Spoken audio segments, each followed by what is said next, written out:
Pop tumanidagi Chodak deb ataluvchi g'aroyib qishloqning suv zaxirasi biroz taqchil, tuprog'i esa shag'al toshli. Shunday bo'lsa-da, mahalliy aholisi bog'dorchilik va turli xil ko'chatlar yetishtirishga juda moyil. Shuning uchun ham chodakliklarni toshda gul o'stiruvchi insonlar deb bemalol aytsa bo'ladi.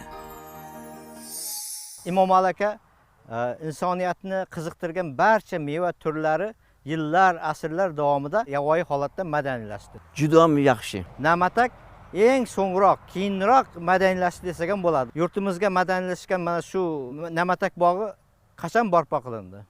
Bizning xalqimiz mana shu namatak biznesi bilan 200 yildan beri shug'ullanar ekan. Kitoblarni haligi varaqlab ko'rdim men. O'sha qadim zamonlardan bizning ota-bobolarimiz namatak ekib Xitoyga olib borib sotib, uyoqlardan hunarmandchilik narsalarni olib kelib bu yerda ishlar ekanda.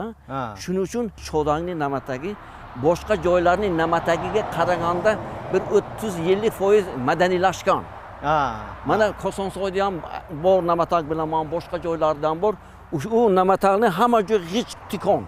Mana bizda bana qarang, mana bu teradigan joyda tikon yo'q. Faqat mana bu tanasida bor. Mana shu madaniylashtirishga yaqinlashgan degan ma'noni bildiradi. Men ko'chat yetishtiraman 3 joy, 4 joyda. Mana shu uyimning oldidagi namatak zollarda, ko'chalarda tikoni yo'q. Uyimdan 3 kilometr, 4 kilometr boshqa joyga ekanlaringda tikon paydo bo'ladi. Sababi shu ekanki, buni ham tili bor, ko'zi bor.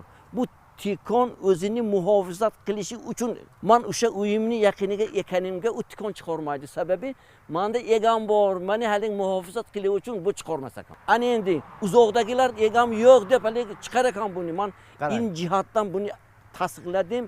Internet bilan ko'pchilik bilan suhbatlashib shuni isbotladim. Shuning uchun mana shu O'zbekistonda bo'ladigan namataklarning ichida eng shu tikoni ham tikonsiz deyilgan namatak bizdan chiqadi. Imom aka, bularning makoni tog'larda yovvoyi holda o'sadi. Albatta. Va boshqa yerda madaniylashgan holatlarni ham ko'rganmiz, lekin siz